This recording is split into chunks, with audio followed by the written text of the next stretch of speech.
Hi everyone, welcome back. So we have seen an option to pass the environmental variables basically using this system.set property. There is another way we can pass this particular value. So I'm just commenting this out, and here inside the runner, basically runner.path, we are using a parallel, right? Let me copy this whole line and comment it up, and I'm creating a new line here. Instead of a parallel, before that, I'm using karate.environment or a karate environment. And here I'm giving this value as a dev. That's it. I'm just giving this value as a dev.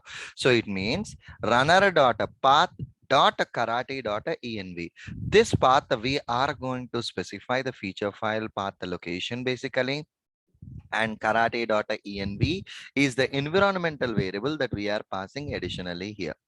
So whenever I'm running my test scripts, so here if you cross check, as we have a passed the environment as a dev, www.dev.com.